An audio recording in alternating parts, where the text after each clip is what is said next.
What's up guys, my name is Lauren and welcome back to my channel. We are going over our June 2023 budget today.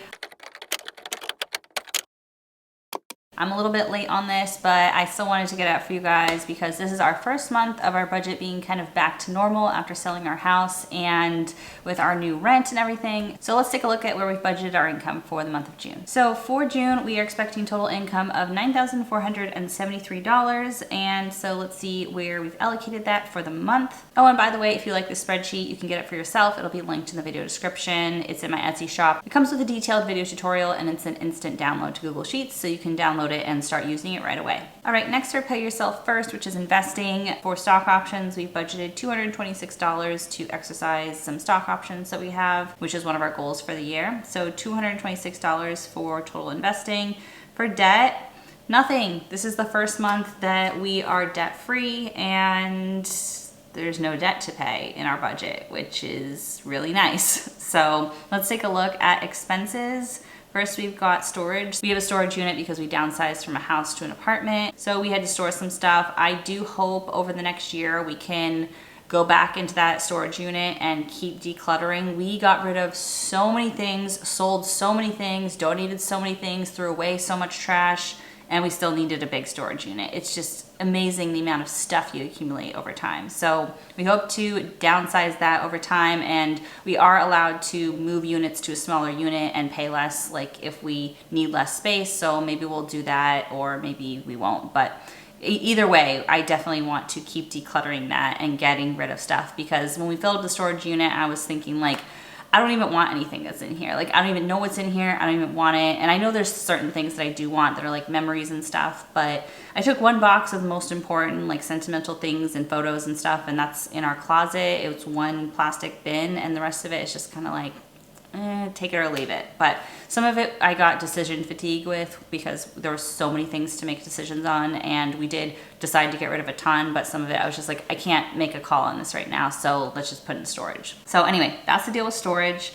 Rent is quite expensive where we are. We live in a high cost of living area, plus we have a 3-bedroom apartment, plus it's like a new, nice complex. We have 2 small kids. We have a certain area that we wanted to try living in, and we wanted to be in a school district that's good in case we're here past when my daughter starts kindergarten. So rent is very expensive. I'm not super happy that our cost of living has gone up so much from our housing expense with this move, you know, because now we don't have to pay our $800 or $1,000 a month for debt, but we are paying like $1,000 more a month for our housing costs because our mortgage was only around $2,200. However, our utilities are going to be less. We're not going to have maintenance costs. Like, I'm going to do a breakdown of the difference, and it's not actually $1,000 swing when you take into account everything that homeownership costs you in reality.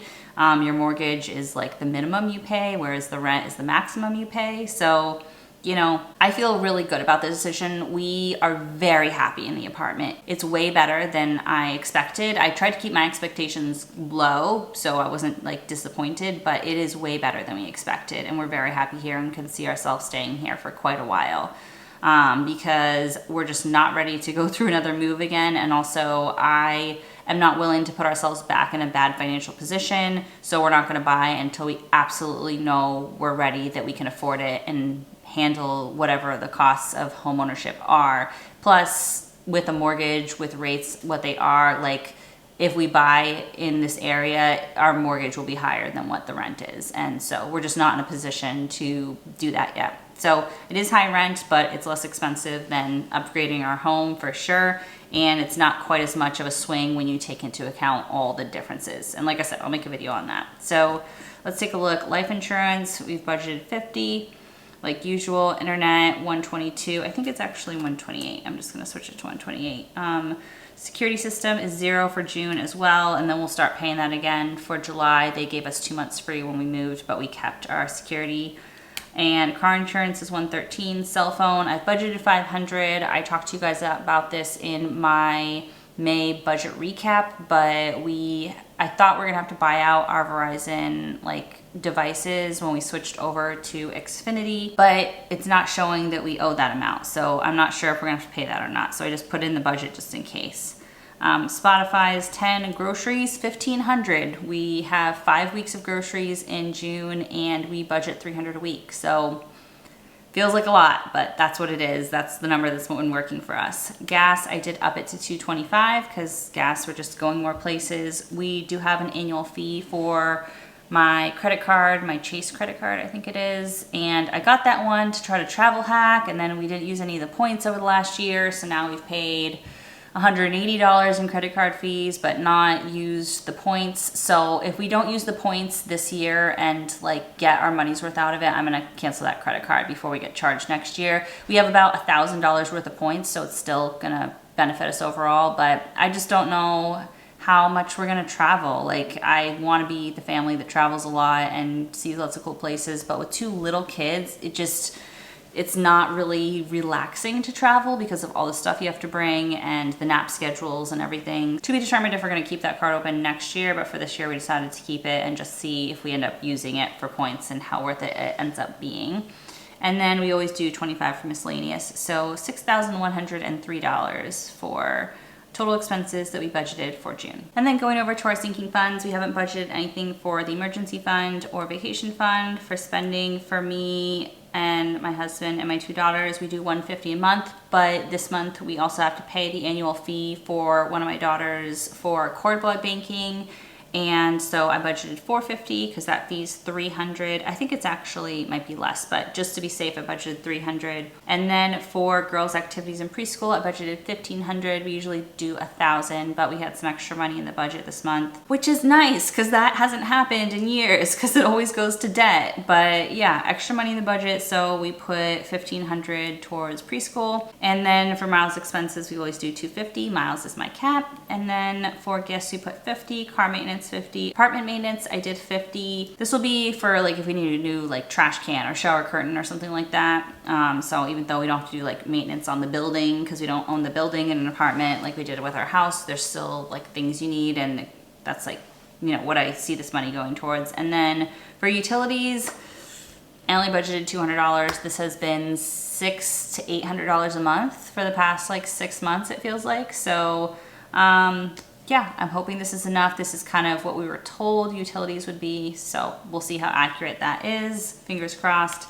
And then for Christmas and girls' birthdays, we always do $150. So $3,150 to sinking funds this month. Let's take a look at the budgeted summary. So we have budgeted 2.4% of our after-tax income for Pay Yourself First this month.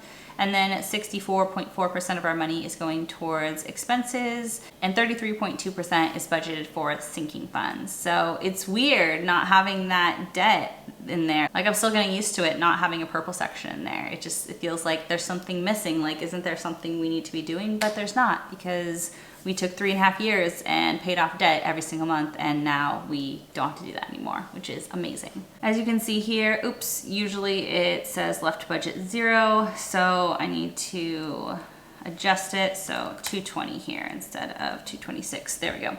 So now you can see left to budget is 0. So every dollar of our income is allocated to a category. It doesn't mean we're spending it all. Like, some of it's for investing and moving into sinking funds for, like, you know, savings and stuff. But we've budgeted every dollar of our income, so we know what to do with it when it comes in. There's a plan for our money, and we don't end up spending unnecessarily on things we haven't budgeted for. So that is it for today's video. I hope you guys enjoyed. If you like the spreadsheet, like I said, you can get it in my Etsy shop. It'll be linked below. If you enjoyed watching my first budget with me with no debt in our budget, then give this video a big thumbs up, and I'll see you guys soon in the next one. Bye.